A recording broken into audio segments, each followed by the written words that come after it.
What's going on, Bulls Nation? Welcome in to CHGO Bulls PREGAME, presented by Coors Light. Coming to you live from our studios here in West Loop, downtown Chicago. I'm Peck, Bulls_Peck. That's Big Dave. Bow! BAWL Sports. Bow. Thank you. Perfectly coiffed and back where he belongs, at home in our studios. Will, the Go Gottlieb, Will_Gottlieb. Adult. Back from the travels to New Orleans, to Milwaukee, and then at the UC for the Bulls home opener on Saturday. And in the producer's chair, the one and only Katie Duffy, who's going to sing some Empire tonight after Bulls win a little bit. Thank you for joining us, Bulls Nation. Hope you have managed to recover if you are, like many of us out there, not only Bulls fans, but Bears fans, after that tough day yesterday. How are you guys doing? Wellness check. I'm doing great. Yeah, well, of course. Yeah, like after the game was over, I was like, man, that sucked. And I felt it for about, 30 minutes. And then I immediately like, oh, yeah, I got league pass. So I turned on some basketball and I just chilled out. Happy distraction. Basketball. And I haven't really thought about it since until I did Tavern Style and unleashed everything. Oh, on there. I heard you. Yeah, at least through the closed door. So, yeah, like I got it all out. So I'm good. Like I'm all right. I felt like the Bears were on path to Bears proof themselves. Does that make sense? Bears proof themselves? Yeah, like save themselves from the usual themselves foolishness? from themselves. Okay, exactly. Got you. You bring in, a GM who's making the right decisions, who's building the right way. You get your franchise quarterback. You've got a good defense in place. You're making the right moves. But no. Yeah. They're still the Bears. And it's sad. They still have a head coach who's now 3-17 in road games in his Bears head coaching career. As I said, the hard-headed have to feel it to believe it, Will. So some people have to see him fail like this to understand how horrible of a coach he is. I saw this get it. We've been telling him not to be here. Maybe you could Bears-proof the Bears, but you can't Flus and Waldron-proof the Bears. I saw some stat, I can't remember who said it. It was like they've lost 4 games now in the fourth quarter when they had a win probability over 90%. Yes. Yeah, Hogue tweeted that earlier today. Yeah, correct. And it's correct. Like the Colts lost, the Browns lost, the Commanders lost yesterday. 91, 96. The Lions game when they were up 12 with 3 minutes left. No, the Washington was 96.4. The Browns game. The Browns game in 2023 was 91%. The game at Detroit in 2023 was 98.2%. I mean, it's just like... And the one in Denver at the same year was 98.1%. Oh, God, the Denver one. Yeah. They were up by 1 million. Yeah. And they've had some that were probably like 75 or 80% too, that they should have won and just didn't. So that's just like the 90 percentile. That's it. 3 of those were on the road, by the way. Crazy. Yeah. Shout out to Jeff Crook in the comments saying, hey, dude, starting the week is a hell of a lot easier with Monday Night Bulls. There's a nice positive frame of mind. I agree. DeBear is saying when you're relying on the Bulls to make you happy, you're in a really dark place. I agree with that as well. Yes. 2 things can be true. Joel Van Nice, meanwhile, asking, what does Modest need to do to get in the rotation? I don't know, but if he doesn't get be a 3-year veteran, meaningful minutes in the rotation soon, I'm going to start busting kneecaps. Before we get to tonight's Bulls Grizzlies action, fascinating matchup. We did get a precursor glimpse of it when we saw Bulls Grizzlies in preseason. And we do have a softer Grizzlies test, by the way. Ja Morant officially game time decision has been ruled out with that thigh tightness, but we will get to that. But before we move on, just so we can close this chapter of our weekend as Chicago sports fans, a lot of people on the other shows today were discussing if there is your team, the teams that we all cover and host shows for and report on at CHGO, is there an equivalent moment for them to what happened to the Bears last night? Yeah. The Fail Mary final second play. Fail Mary. A couple come to mind to me, but because I was thinking of it from a frame of like you had a player out there acting a fool, doing something stupid, that ultimately led to them losing on the final play of the game. And you also had some just head up your ass coaching going on. So there are examples of both of those things in Bulls history. Head up your ass. Dave, what comes to mind first for you? Well, for me, first one, none of y'all probably remember this, but in 1990, Flex. Trent Tucker, I don't remember that, hit a game winner against the Bulls with 0.1 on the clock. And it actually changed that rule that no one can actually get a shot off with 0.1 second on the clock anymore. Right. And he beat the Bulls with 0.1 second on the clock. It was like in January or something like that. So it was like that. And then the other one that came to mind was the Dwyane Wade double overtime game when he hit that three-pointer to win it, and he jumped on the table. Heave. Yes. Yeah. And he jumps on the table. This is my house, which turned into the horrible statue we'll get to that. He has like that, which I'm sure Matt has going to have opinions on. I am shocked. But yeah, those two games came to mind for me. I don't know if I had any specific games. I could think of some like moments or transactions. Like you could think of a few trades that were maybe the equivalent of that. Mm-hmm. But I think of the LeBron game winner after the Blatt timeout that didn't get called. Yeah. That did come to mind for me as well. Because it was the same thing where like the Bulls took this improbable lead in the series after the Derrick Rose bank shot game winner, and then LeBron hits that corner three over Jimmy, and it was like, okay, yeah. Mm-hmm. Falling out of Put bounds. in your place again. You know what I mean? Mm-hmm. Blatt trying to call a timeout that he didn't have, but the ref's not catching that. And yeah, that just insane, remarkable fall away shot from the corner. And then the Bulls went on to lose that series in 6 games. That definitely hurt. Yeah. But like from the incompetence standpoint, obviously, I mean, Katie, there's one name that came up to you first. I don't love you saying from the incompetence standpoint, Katie. No. That wasn't great. I wasn't referring to you. I know. So I searched my brain and my heart for this, and I came up with two Denzel Valentine plays. Of course. Do you want me to list them? Yes. Okay. Number 1, playing the Miami Heat. There's like under a minute left in the game. We're making a comeback. It's happening. You can feel it. And he pulls up for a heat check 3 and basically airballs it. Like, just horrendous. No. Yeah, Stacey. Shout out Adam and Stacey. On the call, they are yelling. No. Number 2, there's 5.2 seconds left in the game. Zach is flying down the floor. We're down by 2, but you can feel it. Like, he's going to hit the shot. We're going to be good. Zach's flying down the court, and Denzel just runs into him, and we lose the game. That was classic. That is a classic.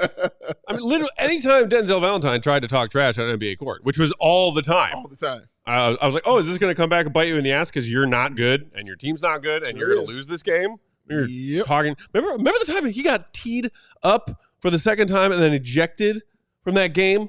He was talking shit from the bench. Oh, and he got his second tee for talking trash from the bench in a game that the Bulls ultimately lost. That's a classic. Yeah. That's a classic. I think it was the loss against the Clippers at home. And like the Bulls were a young rebuilding team at the time. This was, the bald-headed menace era. They were about to get this incredible win over the Clippers, and they choke it away. Yeah. Denzel had actually knocked down a bunch of threes earlier in that game. He did. And he can't knock down a potential game-winning 3 because he can't be on the floor because he got ejected for talking shit. This is true. This is what happened. I remember it very nicely. Hey, Julia. The same guy who, talked a big game about becoming Summer League champions. Like what Rob says, the Donovan Mitchell 70-point game got me just as pissed. Ooh, that was the one where he like the free throw lane violation that should have been called. Yes. Yeah. Oh, that was a brutal that one. whistle was in full effect in that game. But was that last year or 2 years ago? That was 2 years? That last year? I think that was 2 seasons ago. I think it was 2 seasons. I don't know. Time is a flat circle as a Bulls fan. It's a woozy. It's a wild. But Katie, speaking of running into each other or crashing into, I mean, can we not mention Cristiano Felicio in this moment? Oh, because legend. Speaking of the Jimbo era, legend. And that's a player doing something dumb and a coach doing something dumb, which is what we all endured last night as Bears fans.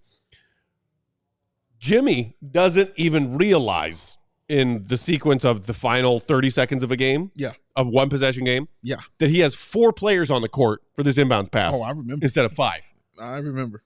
And he, I guess, didn't realize that Felicio, who was supposed to be on the floor, parentheses, why the hell would you ever want Felicio on the floor in the closing seconds of a one-possession game, did not realize it. Somebody finally realizes it, and Felicio comes bolting down. The inbound was on the other end of the court from where the Bulls bench was. And you see Felicio just coming, barreling into the right side of your screen, crashing into his teammate, who then crashed into somebody and got called a foul for it. Yeah, I remember it well. It was like, wow. That was so many failures wrapped into just a couple of seconds. It was tough to watch and tough to relive every single time. And the moment about Felicia that I think about more often than not, and I still blame the ball-headed Menace for it.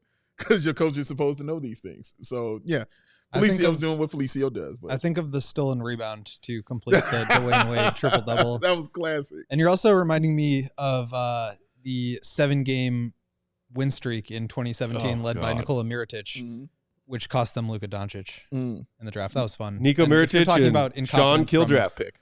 The coaching and front office perspective. That's a good one. That's a good one. Oh, my God.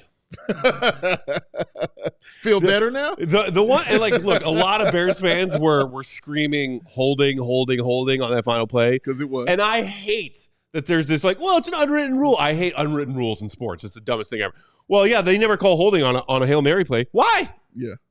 There was 18 kinds of holding on that play. Yeah, that was call a lot it, of holding. Oh which made me think of it's not a lack of a call, but a ghost call on a ghost foul. I thought about Scotty and Hugh Hollins in those playoffs against the Knicks. Oh, see, yeah, I was trying to keep it from playoff stuff because it's not playoff. It's not anger to me, like a double doink or something like that. But the double dunk had you face down in another bar. If the Bears miss out on a wild card by one win, well, then that's different. Yeah, but that you continue to play. That loss could very well have playoff implications. But the doink was the end. Well, sure. You go home. Like, come on, like you go sad. That was the worst. I was with you. Nobody believed in that Bears team that season. We thought they would kick a field goal. It was not the Caleb with a bunch of weapons and a legit defense hype.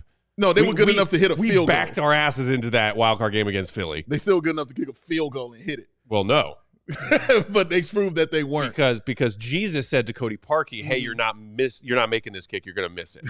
That's what Jesus wanted. Yeah, but even if you didn't believe it, sir, you wouldn't have went face down in a bar because you believed it. You believed it. I was face up. No, you were not. Yes, I was. No, I was lying on my back. I picked you up. What are you talking about? You were face down. I will never forget it. You were face down on the bar floor. Yeah. And I said, Matt, what the hell are you doing? You can't do this at a bar. God damn it. And I picked him up. And then they gave you a shot glass. And you went out back, yelled and screamed and threw the shot glass. It was classic. There was a lot of throwing things in my living room yesterday. It was a lot. It was fun. It was hard. You're right. Drummond dunking on Torrey counts? Yes, it counts. Yes, the Shaqtin' the Fool of the year. Oh, yeah. Absolutely moments of embarrassment. Counts. Speaking of the Grizzlies matchup tonight, Steven Adams carrying Tony Bradley out the club after he was wrapping up Ja Morant on that play. Oh, my God. Shout out to Tony Bradley. Somebody just said almost held 150 points in the Bears game for Dave. 150. See, yes, that kind of regular season anger is what this brought about for me. That's what this did for me, man. But brutal. It was brutal. It was bad. It sucked, man. Gotta play another game. Yeah. Fortunately for Bears fans of a certain generation who have memories of the good old days, like it was usually MJ and the Bulls doing that to other teams. Yeah. Oh, Jazz, you up 4? Yeah. Which back in the day was like, might as well be up 12. 12, yeah. With 37 seconds to go? Yeah. MJ Puckett. I got Mike. Steal. MJ Puckett. Yeah, we got Mike. Cleveland, really? You just hit a game winner? You think you did? 3 seconds left. Jordan. It's way more it's way more fun when it works out that way. Yeah, it's good. It's good. I saw a lot of that. Speaking of more fun, let's now transition to some lighter topics. Firstly, I was devastated to see this news on Twitter today. Okay. And I do want to investigate further how this could have possibly happened. Mm-hmm. Our guy Will Gottlieb did not make the official Windy City Bulls training camp roster. Yeah, that was hurt. That hurt me. I saw the team announce the official roster earlier today. Mm-hmm. And look, so you got shout out to the two-way guys, Sonogo, Stewart, Liddell, Javon Freeman Liberty, Bulls fan favorite, Summer League hero. Yeah. Made his way back to Chicago. Love to see that. Also, there's a name you might recognize there in the bottom right-hand side. What is that? A guy who just, shout out Brokeback. Archie and the Bulls can't quit each other. Can't quit you. Just can't quit each other. But come on, what are you doing on a G League roster? He's like 37 at this point. Yeah, it's a wrap, dog. Come on, Arch. Pick up that clip. What is he doing? Give that spot to GOAT. What is he doing not on the Villanova Knicks? That is a great question. Hey, man, it's time to pick up that clipboard. That's all I'm telling you. Maybe this is the next step to it. Maybe he becomes part of the coaching staff with the Windy City Bulls. Yeah. Did you get a condolence call from anybody, Goat? When the roster got released? No. I do like what the Windy City Bulls said because they responded. Windy City Bulls Twitter account did say that Goat will always be the goat in their hearts. In their hearts. I'm glad that this saga has come to a conclusion. Hey, you never know, man. In-season injuries are a thing. It's a thing, Will. Keep that phone not on silent. That's right, man. Keep working out. Keep being in shape. I'm going to stay ready. You know what I mean? Stay ready so you don't have to get ready. Keep working on that corner three. You're going to be right. Keep that three, on point, and you're going to be all right. Keep the ankles tight. I think I'll stick to blogging. You'll be ready. He'll be ready for it, man. Sports Chicago Style said Goat's been critical of AK, so AK's not going to give him any love. But I don't think AK's in charge of assembling the Windy City Bulls roster. No, what would be great if somebody at a Windy City game has "Where is the GOAT?" has it as a sign. That's when you know you really. And by somebody, you mean when you and I go to a Windy City game at some point this season when the Bulls aren't playing? That's exactly what I mean because we go all the time. That's right. It's one of our outings. Hold up a speaker that just has Dave saying "perfectly coiffed" on loop over and over and over. That's why he's the GOAT. That's why he's the GOAT. Shout out to Dreads who threw the old school Tiger Beat joke in the comments. Referring to one and only Ryan Archie. That's a deep cut. This is how we know who watched those trash Bulls and the was watching us and the Outsiders content attached to it back in the day. That's a deep cut. Shout out to you, dog. That's a deep cut right there, baby. Yeah, Tiger Beat. Flip side said they need to recognize GOAT got game. Yeah. Again, I think that we could. I don't think that this story has ended, GOAT. GOAT can be like the accountant who subbed in his goalie. Yes, exactly. Yes. Sometimes these dreams do come true. I mean, I don't know if the Windy City Bulls are trying to tank for a better draft pick, but if they are, I mean, if they are, really should be. They should be. You should be looking at you right here, man. Come on. Speaking of embarrassing Bulls of the past and the G League and tanking. Did you see who got drafted in the G League drafts the other day? I did. I think I sent it to y'all. Bulls legend Chandler Hutchison. Crutch sore shin. Where's he been? He got traded. He was a part of that Washington Bobby trade, right? Yes. And then they snuck in to the playoffs. Suns, I think. In the playoffs, yes. Oh, he did was on the Suns for a hot second. You're right. Yeah. You're right. But upon leaving the Bulls, Washington, that team that was trash, ended up going to the playoffs. And he put out a video bragging about it. I remember it well. Having been riding the bench the entire time. I remember it well. Matt talked about that video. Because he was talking trash. Dude, come on, dog. What are you talking about, dude? You on the bench. At least Denzel was out there sometimes. You know what I'm saying? It's a couple times. At least he got some shots up. They forgot you was there. Yeah. The crutch sore shin. Dreads in the comments asking, y'all see D Wade's ugly statue? Hey, did I forward you my rundown for tonight's pregame show? Because that's up next. Guys, you tuned into our show for a while. You know that I'm not the biggest Dwyane Wade fan in the world. What? I saw this in my Twitter feed, and I said, oh, my God. Mm-hmm. How do the Heat botch a statue of this man this badly? Yes, they got the jersey and his number correct. They got everything from the neck down. And they got correct. he's doing the "this is my house" pose. Yeah, yes. Okay, great. That's a great choice for a pose for a statue of a player. Sure. But why is it something that appears to be Lawrence Fishburne mating with Spawn from Spawn? What is that face? Because it's not Dwyane Wade's face. I don't know, man. And then what really trips me out is now, first of all, shout out to Twitter because this is when Twitter gets funny.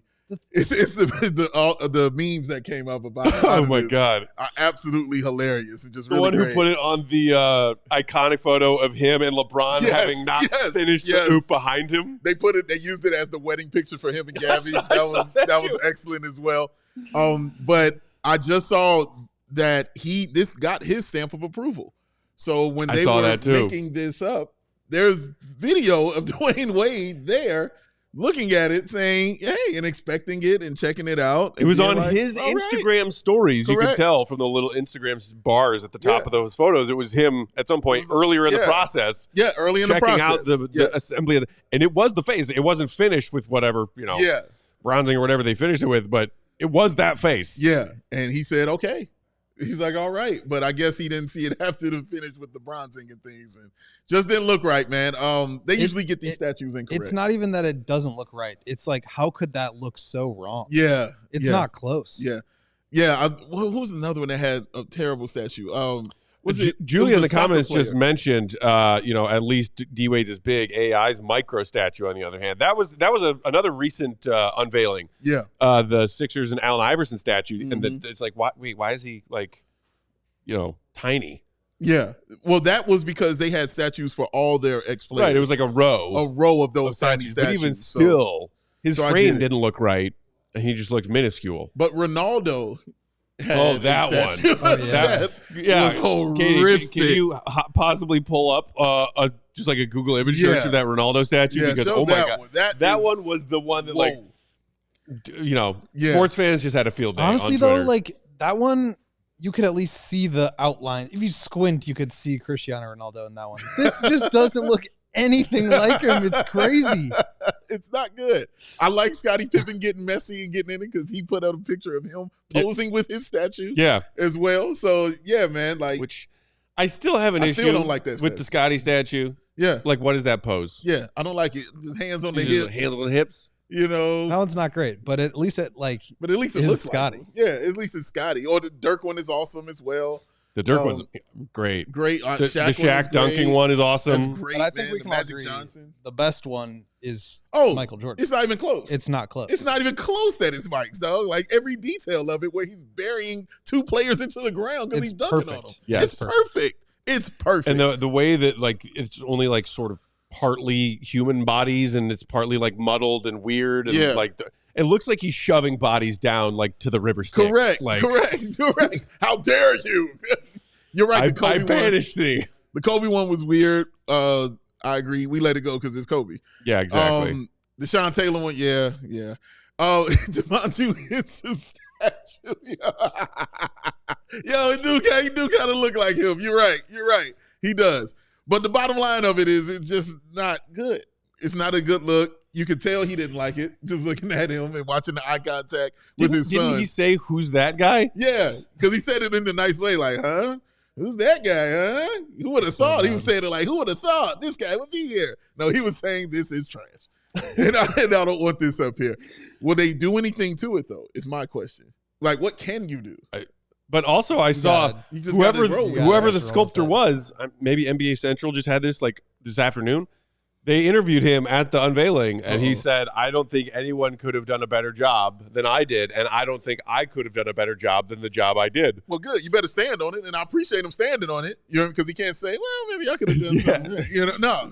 At the unveiling of a statue that you were commissioned to make, and you're like, really screwed the pooch on this one.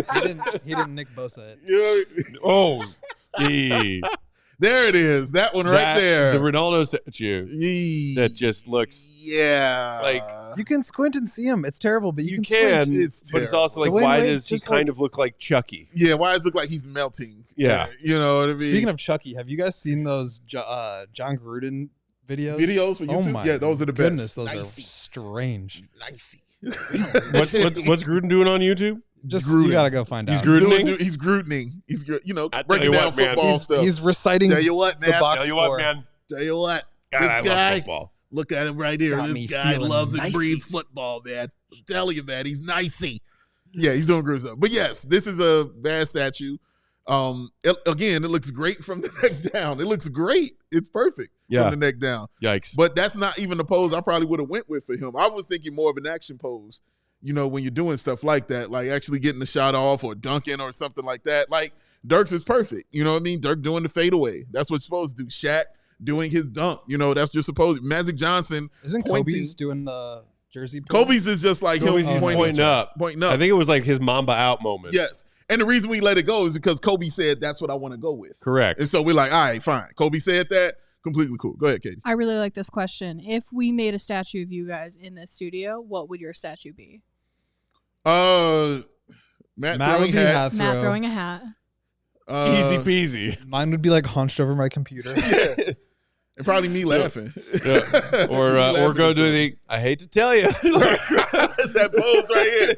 I hate to tell you. Yours would be like a hug, so people could just come give Oh, you yes. the Dave hug Yes. whenever they wanted. Oh, my God. I'll take it. I'll take You it. just gave me an idea for something I need in my apartment. I just need a statue of Big Dave with his arms outstretched that I could just hug anytime I need it. You don't have that I yet? could have used that yesterday. No. Why are you upset? I love that. Because I could have used a Big Dave hug after that Bears game and you weren't around. Yeah, you're right. Because I told you I'm staying home. I know, and Glad I respect did. that. Yes, and I'm But I was glad like, I did. Yep. Absolutely right. And who put the Goon of the Night title belt? Yeah, as a statue. Yeah, you know. Yeah. Matt bronzing that hat. Like, I want the hat out of your hand. It's Yeah, just like in midair. You know what I mean? Like, Yeah, how do they get the hat? Just like a very thin wire that's invisible to the naked eye of a hat. Julius says Matt Like- overtime on the floor post. Just a statue that is actually just resting on the floor. Yes, man. Yes. People tripping over it all the time. Who's that? Oh, yeah, that's Matt.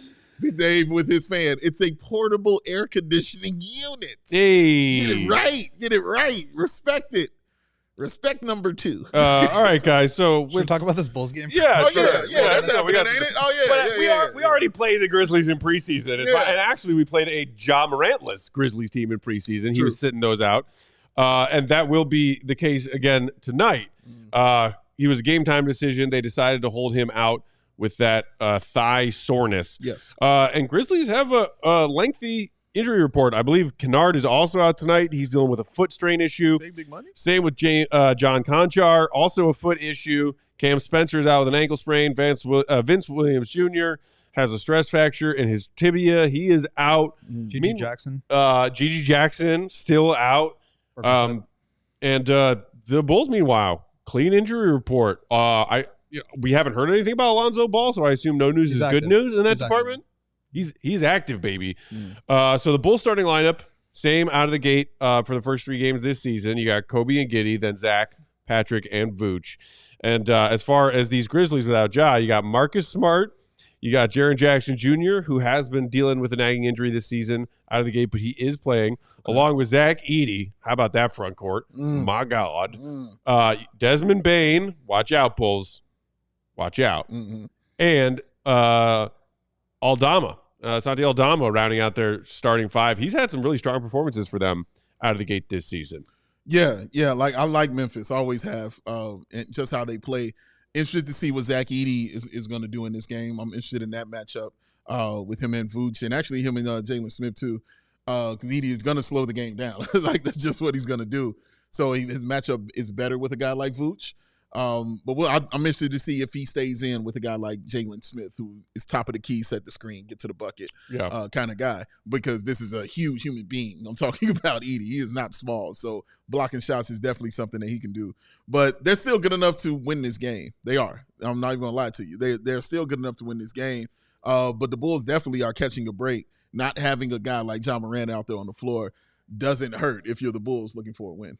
And I mean, you look at this lineup, they've got Aldama starting at that 3. He's a stretch 5. Like, they are going to be huge against a very small Bulls front line where you're starting Zach at the 3, Pat at the 4, and Vooch at the 5. Right. So I think that's going to be an issue.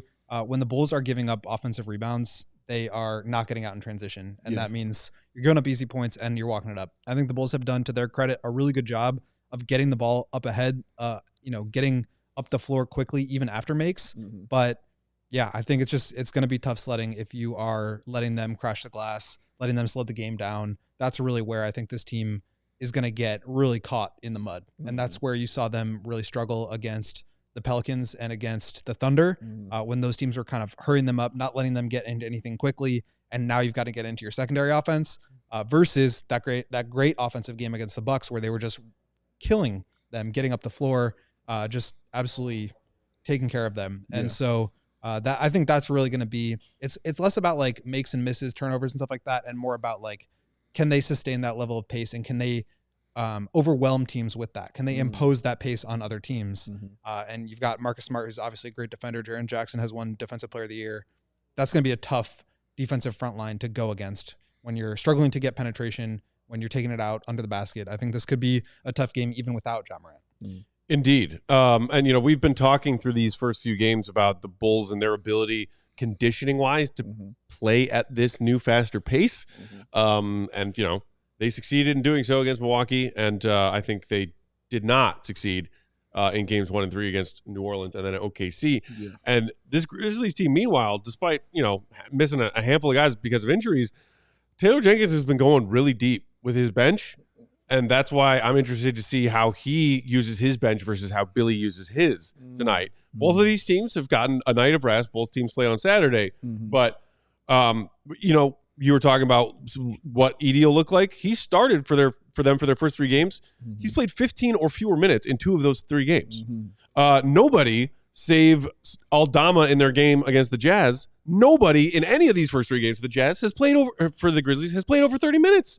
He had one game where Aldama played 30 minutes in one of their first 3 games. They're going way deep. And bench guys playing big roles. Speaking of bench guys, shout out quickly to Scotty Pippen Jr., who has been doing some stuff for the Grizzlies in these first 3 games. Look at that. In, just a modest amount of minutes, 23 minutes a game off the bench so far. He might get more minutes tonight with no Ja. 10 points, 7, nearly 8 dimes, shooting well over 50% from the field. The boards, the steals. That's some Scottie Pippen stuff right there. That is some Scottie Pippen stuff. Yeah, he's been solid. Like, he's been an NBA player. I don't like how he flops. That's the only thing I don't like because he does do that. But I feel like a lot of smaller guards do that kind of thing. Yeah, I was just about to say, I think his size plays into that because I get it. Does not have his dad's size out there. Yeah, I get it. Still don't like it, but I get it. I understand. He's a great defensive player, really good IQ, great passer, pretty good at getting downhill. I think the jump shot is still a bit of a work in progress, but he makes an impact on the game. And I think he's the kind of guy who could be like a low-end starter, high-end backup point guard. And so when you do lose Ja Morant for X amount of games, you've got Marcus Smart that can slide in and take over that responsibility. You've got Desmond Bane who can take over a lot of those playmaking duties, but now you've still got a really high-level backup that can come in and take on a huge role. And so he's been doing great. And then Jay Huff, who they just signed today to a contract, UVA, has been another guy who's just, he was very good in the G League in years past, but 18 points on 7 of 9 shooting in the last game. They are just like their player development, and Gigi Jackson, Vince Williams, a couple of other great examples of that aren't even playing. So Grizzlies do a fantastic job with their player development, and that allows them to do what you're talking about, Matt, which is really monitor minutes of guys like Jaren Jackson and Marcus Smart and Desmond Bane and Ja Morant, who have been injury prone in the past, where they're playing 25 minutes a game throughout the regular season. Now they're going to be ready for the playoffs. I saw this from Casey Johnson, who I guess chatted with Scotty Jr. briefly. He tweeted about it, said he talks to his dad, a.k.a. Bulls legend Scottie Pippen. That's him. Regularly and prides himself on his growth on the defensive end. He said, Dad still, quote, cracks me down on some stuff I should be doing. He's hard on my defense for sure. Good. Scottie Pippen, one of the widely recognized greatest defenders in his NBA era and one of the great defenders of all time. Of all time, baby. Got to play that defense. Got to. You want to be a truly great player in this league, you got to play defense. Got my name on you. Someone tell Josh Giddey. Got the name on your head. Let's see what Giddey and the Bulls managed to do in this one tonight. We'll be right back here for postgame following Bulls Grizzlies. Hit the like button on your way out. Thanks for joining us for pregame. Make sure you also subscribe to that CHGO Sports YouTube channel. Because that's funny. Is that a Terminator reference? It is. Love it. Very good. For our producer, Katie Duffy, Willie Goat, and Big Dave, I'm Peck. We will talk to you in a few hours right back here, CHGO Sports. Enjoy the game. Let's ball. Peace. We all silly like the mayor.